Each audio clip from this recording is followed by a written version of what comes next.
सो hello बच्चों party, welcome back to my YouTube channel set time bound goal and this is Sandeep भैया from IIT Guwahati.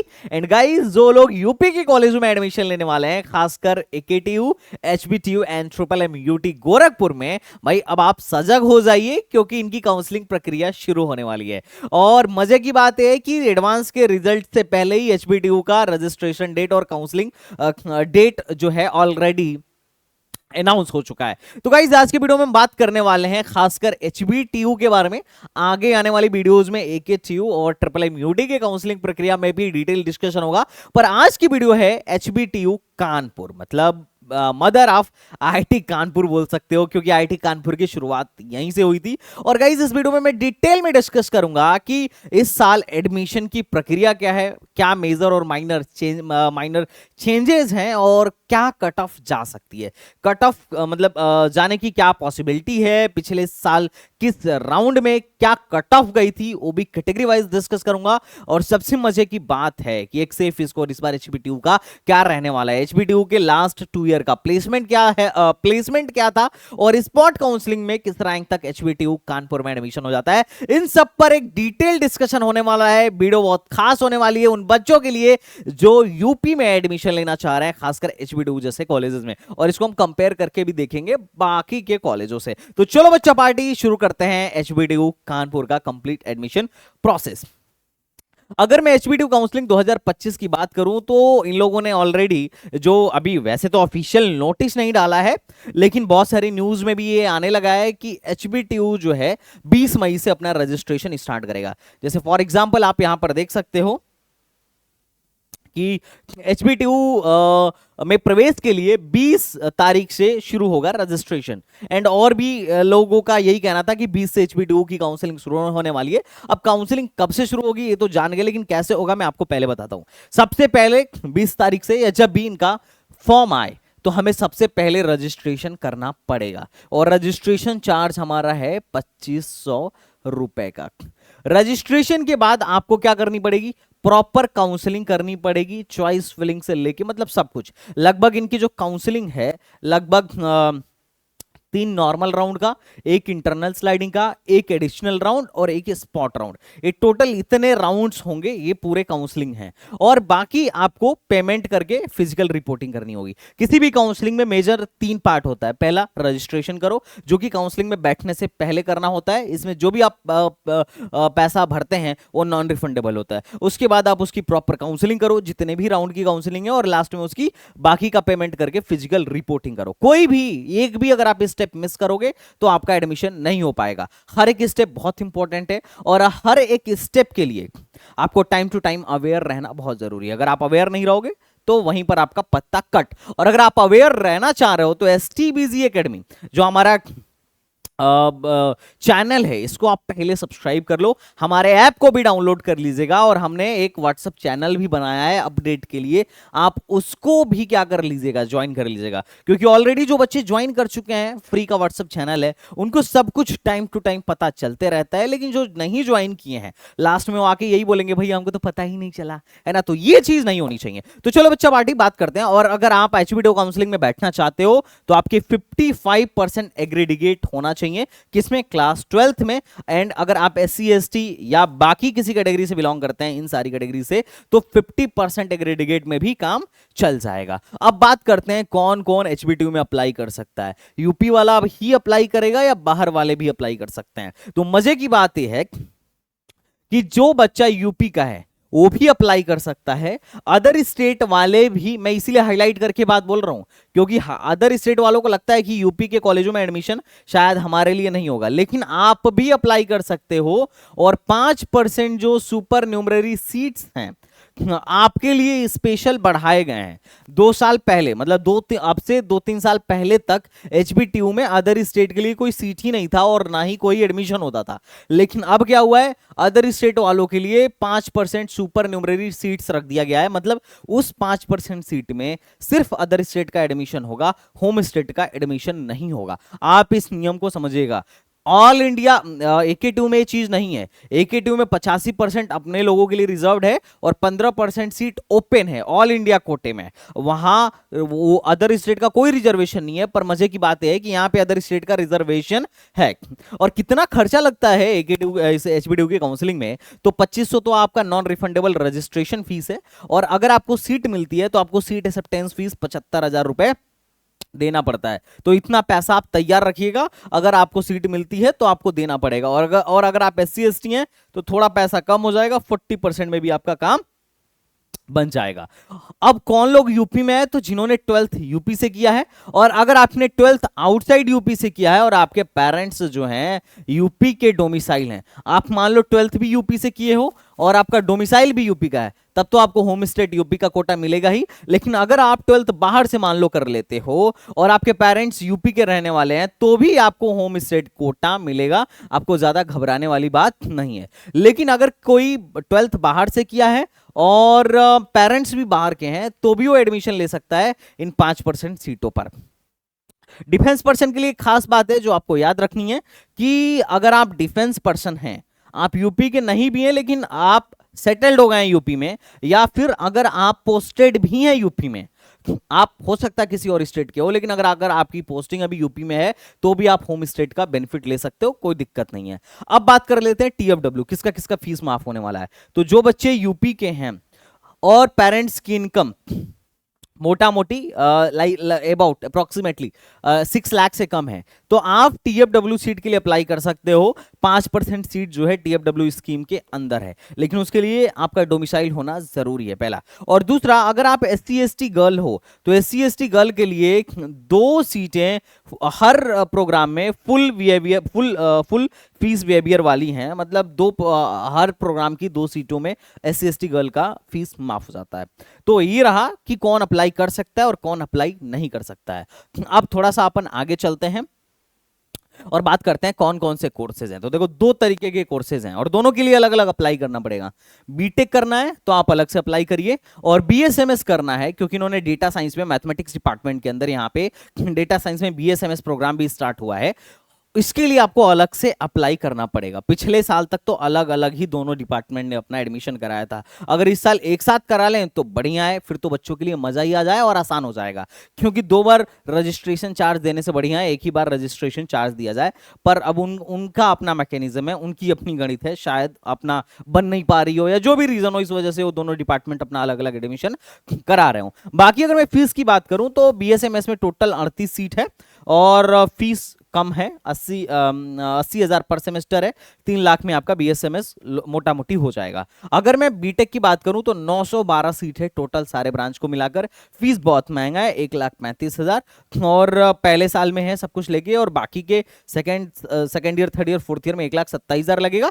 Total fees आपका लगभग मोटा मोटी 5,17,000 के आसपास पड़ने वाला है, मोटा मोटी, हॉस्टल फीस अलग से।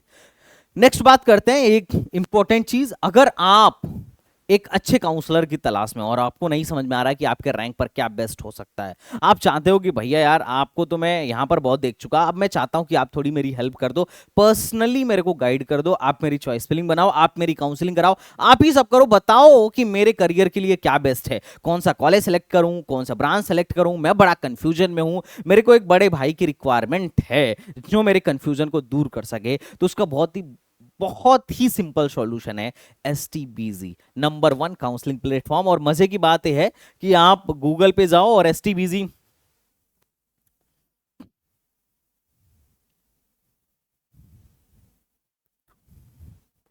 आप प्ले स्टोर पे जाओ और हमारे ऐप को आप क्या कर सकते हो, डाउनलोड कर सकते हो। 50,000 से ज्यादा डाउनलोडर हैं STBZ एकेडमी के, और रेटिंग 4.8 की रेटिंग है, मतलब किसी भी काउंसलिंग ऐप की इतनी रेटिंग नहीं है, जाके देखना तुम, है ना। तो अगर आपको काउंसलिंग मुझसे करवाना है, बच्चे पूछते हैं कैसे करवाएं सर, कैसे आपसे कांटेक्ट करें, तो वैसे तो मैं डिस्क्रिप्शन बॉक्स में नंबर दे दिया हूं, लेकिन अगर आपको मुझसे काउंसलिंग करवानी हो कि भैया आप लोग पर्सनली कर दो, क्योंकि IIT की टीम है पूरी STBZ में, तो आप सिंपल क्या करो, STBZ ऐप डाउनलोड करो, वहां से जाओ और जिस भी स्टेट में आपको एडमिशन चाहिए या जिस भी कॉलेज में आप एडमिशन चाह रहे हो या जिस भी काउंसलिंग में बैठना चाह रहे हो, आप उसका प्रोग्राम बाई कर लो। आई थिंक 2000 से लेके 10,000 के बीच में जो जो प्रोग्राम आप चाहते हो वो मिल जाएगा। लगभग AKTU का प्रोग्राम अभी 2300 रुपए का चल रहा है, मतलब 2500 का प्रोग्राम है, 10% ऑफ चल रहा है, तो 2300 रुपए का चल रहा है। तो आप आराम से उस कोर्स को बुक करो। अब उस 2-2,500 रुपए में आपको एक पर्सनल डेडिकेटेड मेंटर मिलता है जो पूरे 3 से 4 महीने तक आपकी हेल्प करता है जब तक आप कॉलेज नहीं पहुंच जाते हो।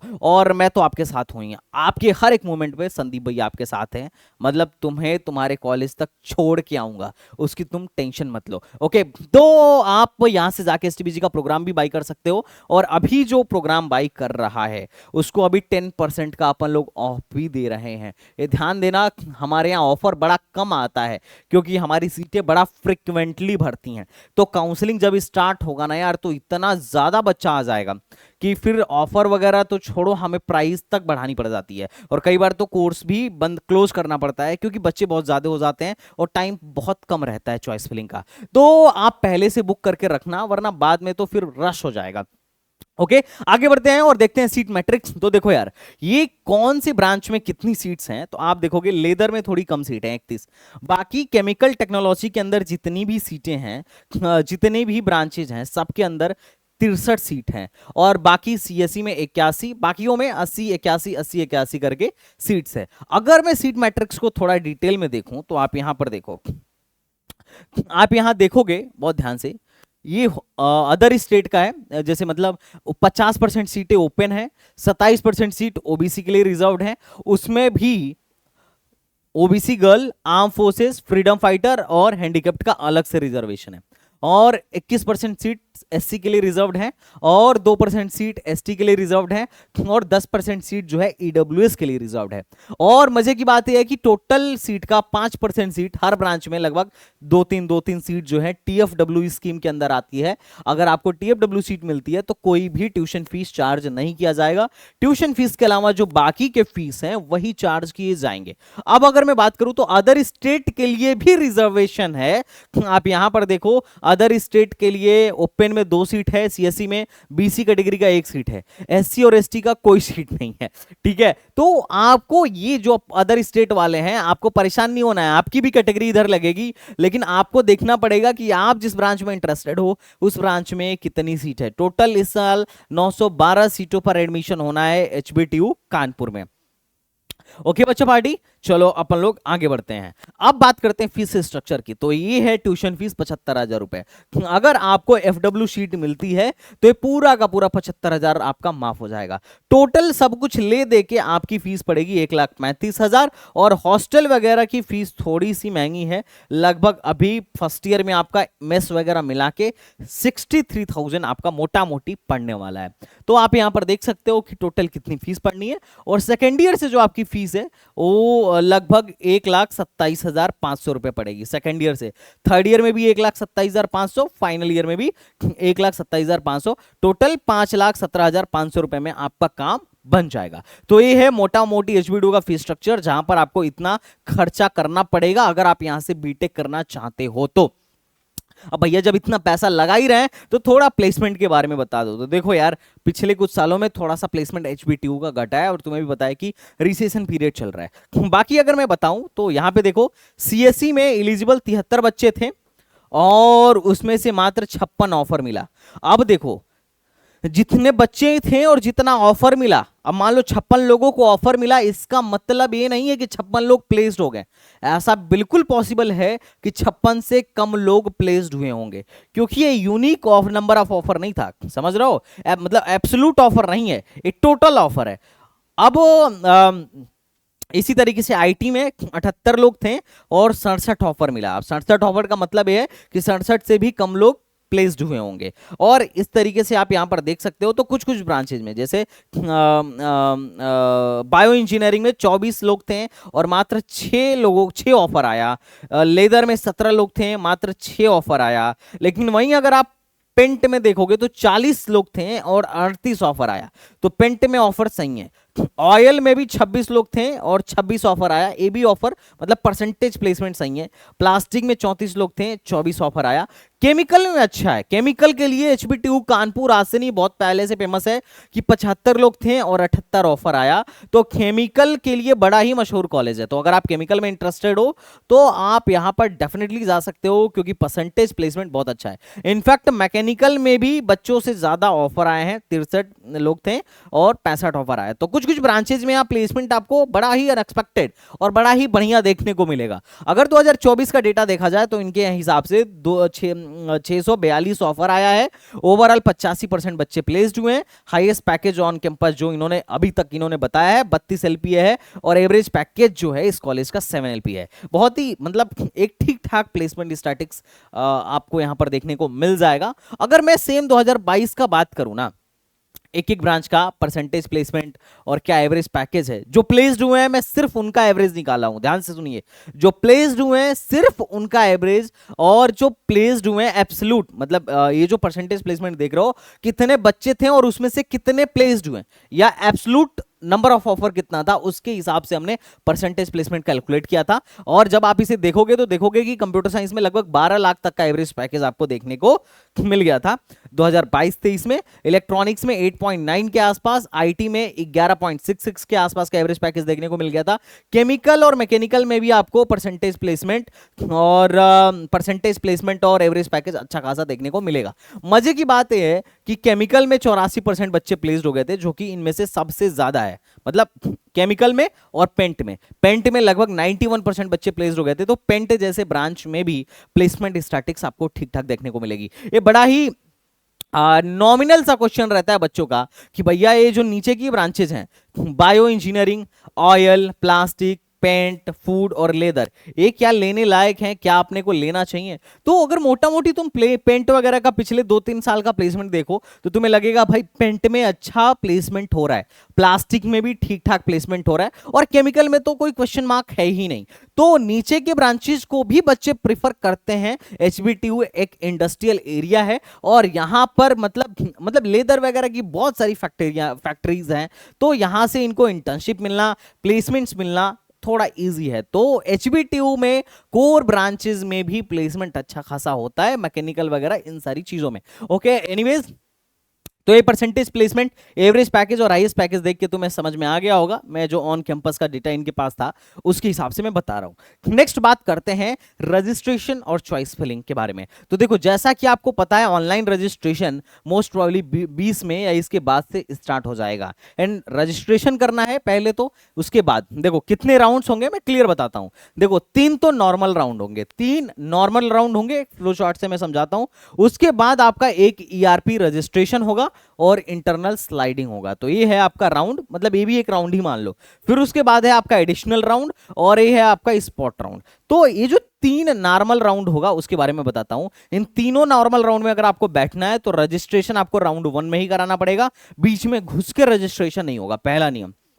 दूसरा, अगर आप फीस पे करना पहले आप रजिस्ट्रेशन करिए, फिर फीस पेमेंट करिए 2500 रुपए का, या जो भी इस साल ये लोग रखेंगे उस फीस को पे करना है।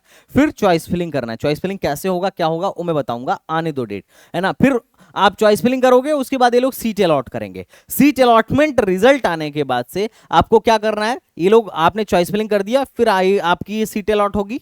कैसे होगी, क्या एल्गोरिदम होगा, इस पे मैं बात करूंगा जब राउंड 1 आपका करवा रहा हूं तब। उसके बाद ये लोग पूछेंगे, सीट अलॉट होने के बाद से ये लोग पूछेंगे कि भाई आपको फ्रीज करना है या फ्लोट करना है। या जैसे मान लो फॉर एग्जांपल, मान लो मेरे को ईसी मिलती है, तीसरे नंबर की चॉइस, तो ये मुझसे पूछेंगे कि आप सेटिस्फाइड हो, आप फ्रीज करना चाह रहे हो ईसी, या ऊपर जाना चाहते हो। तो आपको फ्रीज या फ्लोट में सेलेक्ट करना होगा। अगर मान लो आपको सीएससी चाहिए तो आप फ्लोट मारो, अदरवाइज अगर आप बहुत सेटिस्फाइड हो तो ही फ्रीज करो। हम लोग तो फ्लोट ही करवाते हैं लास्ट राउंड तक, जब तक चलता रहे तब तक चलता रहे। तो आप क्या करिए, फ्लोट करिए। फ्लोट करने के बाद से आपको सीट एक्सेप्टेंस फीस देना पड़ेगा। अगर सीट एक्सेप्टेंस फीस 75,000 नहीं दोगे तो जो आपको सीट मिला है वो कैंसिल हो जाएगा। और अगर आपको सीट नहीं मिलता है तो आप अगले राउंड के लिए ट्रांसफर कर दिए जाओगे। और अगर आपको सीट मिलता है और आप सीट एक्सेप्टेंस फीस देते हो और फ्लोर चूज करते हो तो भी आप राउंड 2 के लिए ट्रांसफर कर दिए जाओगे, ताकि आपको एक अच्छा उसके ऊपर वाली सीट मिल सके। और उसके बाद आप वैकेंसी आती है कि भाई राउंड 1 में इतनी सीटें बच गई हैं, राउंड 2 जो राउंड 2 में भरी जाएंगी, तो उन वैकेंसी पर फिर राउंड 2 में क्या होता है, काउंसलिंग होती है और सेम वही प्रोसीजर होता है कि भाई सीट अलॉटमेंट रिजल्ट आएगा, आप रिजल्ट देखिए, जिनको पहली बार सीट मिल रहा है वो पैसा जमा करेंगे, जिनको पहली बार सीट नहीं मिल रहा है वो चुपचाप, मतलब जो पहले से जमा कर चुके हैं वो चुपचाप अपना बैठे रहेंगे। उसके बाद से फ्रीज फ्लोट फिर से पूछा जाएगा, आप फ्रीज फ्लोट में से एक चूज करिए, और अगर किसी को विड्रॉल मारना है तो विड्रॉल मारे, और विड्रॉल मारने के बाद जो सीटें बच जाएंगी और फिर वैकेंसी लिस्ट में आएंगी कि भाई राउंड 2 के बाद भी इतनी सीटें बच गई और राउंड 3 में भरी जाएंगी। तो फिर राउंड 3 में वही प्रोसीजर होगा, सब कुछ A to Z। अब राउंड 3 होने के बाद से आपको ईआरपी पोर्टल पे जाके रजिस्ट्रेशन करना होगा। ईआरपी पोर्टल पे आपको रजिस्ट्रेशन करना होगा, और ईआरपी पोर्टल पे रजिस्ट्रेशन के बाद इंटरनल स्लाइडिंग होगी। और ये बहुत ही इंपॉर्टेंट राउंड होता है।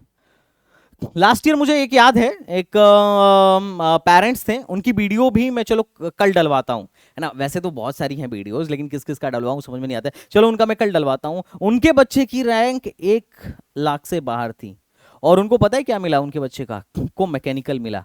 और मैकेनिकल तुम किसी भी राउंड का डेटा चेक करो, देखो इधर आई थिंक जनरल या ईडब्ल्यूएस थे, जनरल या ईडब्ल्यूएस भी ले लो, तो मैकेनिकल 70,000 रैंक पे बंद हो गया था राउंड 4 में। ध्यान से सुनना। और लोग बोलेंगे कि फिर स्पॉट में आपने दिलाया होगा, मैं तुम्हें दिखा रहा हूं। स्पॉट में मैकेनिकल के लिए 62,000 रैंक पे बुलाया गया था। स्पॉट में मैकेनिकल के लिए मात्र 62,000 रैंक पे बुलाया गया था।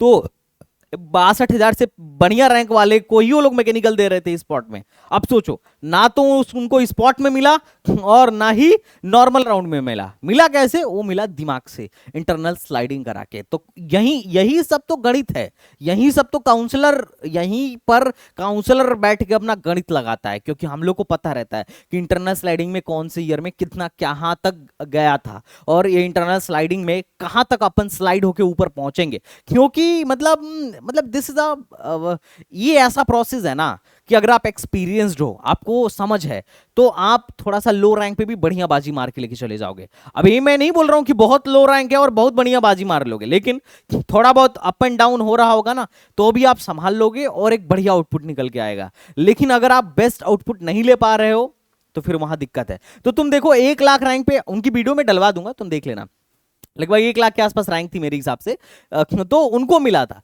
तो एनीवेज, तो ये इंटरनल स्लाइडिंग जो है, ये बोल रहा हूं ना, ये राउंड, इसको बड़ा ही ध्यान रखना, क्योंकि यहां पर बहुतों का किस्मत बदला है, तुम्हारा भी बदलेगा। अब ये चीज हर इंसान बताता नहीं है, और शायद बहुत सारे काउंसलर्स को भी नहीं पता है जो यूट्यूब पे बच्चे वीडियो बनाते हैं। एनीवेज, नेक्स्ट चलते हैं राउंड 4 पर। अगर मैं राउंड 4 की बात करूं तो इसमें आपको फ्रेश रजिस्ट्रेशन करने को मिलता है, और ये जो राउंड है ये टोटली अलग राउंड है, ये है एडिशनल राउंड। और एडिशनल राउंड में वही प्रोसीजर होगा, लेकिन जिन लोगों ने मतलब राउंड 1 में रजिस्ट्रेशन नहीं किया होगा वो यहां कर सकते हैं, जिन्होंने विड्रॉल मारा होगा वो भी यहां पे कर सकते हैं, कोई दिक्कत नहीं है। तो सेम वही प्रोसीजर रहेगा। और लास्ट राउंड है स्पॉट राउंड। अगर सीट बची तो फिजिकल राउंड होगा। आप यहां पर जाइए, डीडी या कैश लेके जाइए, एक हाथ से पैसा दीजिए, दूसरे हाथ से सीट लीजिए। अगर आप उस रेंज के अंदर आ रहे हैं तो, जैसे फॉर एग्जांपल फिजिकल राउंड के लिए लास्ट ईयर कितनी सीटें बची थी मैं आपको दिखाता हूं। ये है स्पॉट राउंड के लिए सीटें, ठीक है। स्पॉट राउंड के लिए सीटें बची थी, जिसमें आप देख सकते हो कि इन्होंने सीएससी में तो कोई बचा ही नहीं था कुछ, ठीक है। एससी कैटेगरी का एक सीट बचा था, और एससी कैटेगरी को 1,35,000 तक रैंक तक बुलाया गया था। आईटी में एक सीट बचा था जनरल का, उसको 35,000 रैंक तक ही बुलाया गया था। मोटा मोटी जो टॉप के ब्रांचेस थे, ध्यान से सुनना, जो टॉप के ब्रांचेस थे, कहां से कहां तक, सीएससी से लेके मैकेनिकल तक, वहां पे इन्होंने लगाया था बैरियर कि भाई इस रैंक से अच्छे रैंक वाले बच्चे ही काउंसलिंग में आए। केमिकल में तो भाई कोई खास सीट बची नहीं थी। ऑल इंडिया कोटे में कोई बैरियर नहीं रहता है, ऑल इंडिया कोटे में कोई बैरियर नहीं था। क्यों बैरियर नहीं था? क्योंकि भैया ऑल इंडिया कोटे की सीट भरनी है, पता चले बैरियर लगा दिया और कोई बाहर से यूपी में पढ़ने ही नहीं आ रहा है, तो ये एक रीजन था। क्योंकि देखो सिविल की जो सीट थी यहां पे, ऑल इंडिया कोटे में सिविल की 3 सीट बची थी। अब तुम समझ रहे हो, मतलब पूरी की पूरी ऑल इंडिया कोटे वाली सिविल की सीट बाहर वाले बच्चों के लिए बच गई थी। बाहर से कोई सिविल में यहां पढ़ने ही नहीं आया। इलेक्ट्रिकल में भी एक बची थी। सीएसआईटी तो खैर देखो कोई छोड़ा ही नहीं था, और ना ही इलेक्ट्रॉनिक्स किसी ने छोड़ा था। छोड़ा क्या था? तो ये सिविल छोड़ दिया था और नीचे की जितनी ब्रांचेज हैं केमिकल टेक्नोलॉजी की, नीचे की केमिकल टेक्नोलॉजी की जितनी ब्रांचेज हैं सब छोड़ दिया था लोगों ने। तो ये मोटा मोटी ऑल इंडिया कोटे का हिस्सा था। होम स्टेट में तो देखो यार केमिकल किसी ने छोड़ा ही नहीं था स्पॉट के लिए। छोड़ा क्या था मैं तुम्हें दिखाता हूं। छोड़ा था भैया biochemical engineering, food technology, leather technology, oil technology और पेंट हो गया, प्लास्टिक हो गया। और थोड़ा बहुत नहीं, जबरदस्त छोड़ा था। सोचो, मैंने एक बात तुम्हें बताया कि बायोकेमिकल में कितनी सीटें थी, अभी तुम्हें दिखाया था 63 सीटें थी और मात्र 10 सीटें ही भर पाई थी, बाकी स्पॉट राउंड के लिए 53 सीटें खाली थी, यहां पे देखो। और फूड में भी 63 में से 52 सीटें खाली थी। और लेदर में बड़ा मतलब बहुत ज्यादा और रह गया था सीटें वैकेंट, और यही रीजन था कि लेदर उधर में बहुत लो रैंक तक एडमिशन हुआ। आप यहां पर सीट मैट्रिक्स देखो लेदर में, आप यहां देखोगे लेदर में सीट मैट्रिक्स, तो टोटल लेदर में कितनी सीट है, अभी जो मैं आपको आगे बता रहा था जो ध्यान रखने वाली बात थी, 31 सीट थी लेदर में। और 31 में से बच कितना गया था, 31 में से बच गया था 29। तो मोस्ट ऑफ द सीटें लेदर की खाली थी, बच्चे एडमिशन नहीं ले रहे थे। और यहां पर आप देख सकते हो किसकी अच्छी भरी थी, तो भैया पेंट की अच्छी भरी थी, क्योंकि पेंट की प्लेसमेंट्स होती हैं 63 में से मात्र 23 सीटें ही खाली रह गई थी पेंट में। तो इतनी सीटें थी और यहां पर कोई बैरियर नहीं था कि मतलब जैसे बाकी टॉप के ब्रांचेस का बैरियर था कि इस रैंक के अंदर वाले ही बच्चे आए, बाहर हम नहीं देंगे। लेकिन यहां पे कोई बैरियर नहीं था, ये ओपन था कि भैया कोई भी आके कितना भी लो रैंक है आओ HB2 में एडमिशन लेके जाओ। तो ये सिनेरियो था, इससे आपको एकदम मस्त क्रिस्टल क्लियर हो गया होगा। अब बात करते हैं इसके कट ऑफ की, जो कि सबसे ज्यादा इंपॉर्टेंट है। तो स्पॉट में कितनी किसकी क्या सीटें खाली रहती हैं ये तुमने देख लिया है। और अगर तुम मेरे काउंसलिंग प्रोग्राम में हो तो फिर तो मैं तो 2-3 साल का एनालाइज करके ही आपको स्पॉट में भेजता हूं। अब चूंकि इतनी छोटी वीडियो में पूरा एनालिसिस तो सिखा नहीं सकता, लेकिन जो जानना जरूरी है A to Z आपको सिखा रहा हूं। अब बात करते हैं कट ऑफ की, जो कि सबसे ज्यादा इंपॉर्टेंट है। तो लगभग 5 से 6 राउंड होता है, वो आपको समझ में आ गया। कट ऑफ देखो ध्यान से, यहां पे मेरे को एक कट ऑफ और लगाना था अदर स्टेट का, है ना। चलो अदर स्टेट का अभी लास्ट में दिखा दूंगा, ठीक है, या अभी लगा दूं, चलो लगा ही लेते हैं। तो मैंने हर एक के सामने अदर स्टेट का भी, यहाँ पे ऑल इंडिया कोटे का भी कट ऑफ लिख दिया है। अब एक मजेदार चीज है, पहले तो हम ना BSMS प्रोग्राम को देख लेते हैं। राउंड 1 में यहाँ पे कट ऑफ गई थी 92,000 और राउंड 2 में कट ऑफ गई थी लगभग 1,19,000। थोड़ा बहुत अप एंड डाउन होता रहता है, बाकी कैटेगरी का आप एक बार चेक कर लीजिएगा। अगर आप इस पर कहेंगे तो यहाँ के BSMS पर एक डिटेल वीडियो भी बना दूंगा। हम तो इंटरेस्टेड है बीटेक पे। अगर मैं बीटेक की बात करूं तो देखो यार, राउंड 3 का कट ऑफ है, टॉप का बच्चा भी HB2 जाता है जिसकी रैंक इतनी अच्छी है, क्योंकि यहां पर जाके HB2 में CSE बंद हो गया था। और ये EWS OBC और SC ST का कट ऑफ है, जो कि आप स्क्रीन पर देख रहे हो। लेकिन मजेदार बात क्या है कि जो बच्चा अदर स्टेट का है, अपने स्टेट के बच्चों को 26,000 पे बंद हुआ था ना CSE, तो अदर स्टेट के बच्चों को 38,000 रैंक पर CSE मिला था। अब तुम देख रहे हो, और ये फायदा है 5% सीट रिजर्व्ड होने का। मतलब जो अदर स्टेट के लिए सीटें रिजर्व्ड हैं, वो रिजर्व्ड सीट की वजह से भले 5% सीट है, लेकिन अदर स्टेट वाला जो बहुत अच्छी परसेंटाइल वाला है वो जनरली यूपी में नहीं आएगा। इस वजह से CSE में कट ऑफ काफी लो गई थी। IT में देखो तो होम स्टेट को 35 में मिल रहा है, तो अदर स्टेट को 42 में मिल रहा है। बाकी तो नीचे से फिर सब बराबर हो गया, है ना। इलेक्ट्रॉनिक्स देखो होम स्टेट में 46 पे मिल रहा है, तो अदर स्टेट को 45 पे ही जाके बंद हो गया, क्योंकि सीटी कम थी, है ना। क्योंकि टॉप के बच्चे के पास बहुत ऑप्शन होता है, लेकिन जैसे जैसे नीचे जाओगे तो उस बच्चे के पास ज्यादा ऑप्शन नहीं हो, कहीं जाने को तैयार है। एनीवेज, बाकी अपने ब्रांच का कट ऑफ आप यहाँ पर डिटेल में देख सकते हैं। और ये कट ऑफ राउंड 3 का है। राउंड 3 के बाद अभी इंटरनल स्लाइडिंग होगी। अब इंटरनल स्लाइडिंग का ना ये लोग डेटा नहीं देते हैं, और ये दिक्कत वाली बात है। उसके बाद फिर एडिशनल राउंड होता है। एडिशनल राउंड से ज्यादा फायदा इंटरनल स्लाइडिंग में होता है, और इंटरनल एडिशनल राउंड से ज्यादा फायदा स्पॉट राउंड में होता है। ज्यादा प्रॉफिट होगा स्पॉट राउंड में। तो स्पॉट राउंड में जिनको नीचे की ब्रांचेस चाहिए, मैं क्लियर कर दिया हूं कि कौन कौन सी ब्रांचेस ज्यादा बचती हैं। अगर नीचे की ब्रांचेस चाहिए तो स्पॉट राउंड में बैठो, 2-3 लाख रैंक तक एडमिशन मिलने की आराम से पॉसिबिलिटी है। और थोड़े स्मार्ट हो, इंटरनल स्लाइडिंग का रिस्क ले सकते हो, तो इंटरनल स्लाइडिंग का भी रिस्क लो, एडमिशन मिलने की बहुत हाई पॉसिबिलिटी है। तो ये है आपके सामने कट ऑफ, जिसे देख के आपको बहुत अच्छा समझ में आ जाएगा कि केमिकल में एडमिशन लेने के लिए ना, मतलब देखो यार 60-70 हजार रैंक है, 60-70 हजार रैंक में NIT BIT में CSE भी मिल जाती है। तो इतने लो रैंक पर बच्चा यहाँ एडमिशन लेके क्या कर रहा है, पढ़ाई कर रहा है। अदर स्टेट को 59,000 रैंक पे केमिकल मिला था, तो केमिकल वगैरह और मैकेनिकल वगैरह में एडमिशन लेना थोड़ा सा डिफिकल्ट है, क्योंकि 60 60-70 हज़ार रैंक पे अपने को ट्रिपल आईटीज में भी ईसी वगैरह का भी ऑप्शन होता है कुछ कुछ में। उसके अलावा बहुत सारी जीएफटीआईज और बहुत सारे अदर स्टेट के कॉलेजेस मिल जाते हैं। हालांकि मैं जब कट ऑफ को एनालाइज करता हूं तो मेरे को थोड़ा सा ये लगता है कि बच्चे के पास ना अच्छे ऑप्शंस होते हैं, पर फिर भी बच्चा काउंसलिंग नहीं करा पाता है। इस वजह से बहुत सारे बच्चे बहुत सारे कॉलेजों में जाके फंस जाते हैं, मतलब फंस जाने का इन द सेंस इनके पास इससे अच्छे ऑप्शंस थे पर ये अवेल नहीं कर पाते हैं। बाकी एक चीज मैं आपको और दिखा देता हूं। आप पिछले 2 साल का डेटा का स्क्रीनशॉट ले लो। 2023-24 का डेटा है, ये 2023-24 का डेटा है किसका, एचबीटीयू कानपुर का, और ये है 22-23 का डेटा, है ना। तो ये 23-24 का डेटा है एचबीटीयू कानपुर का, आप थोड़ा सा अच्छे से एनालाइज कर पाओगे। और ये 22-23 का, क्योंकि मेरा मानना है कि आपका रैंक बहुत प्रीसियस है और आपके पास बहुत सारे ऑप्शन हैं।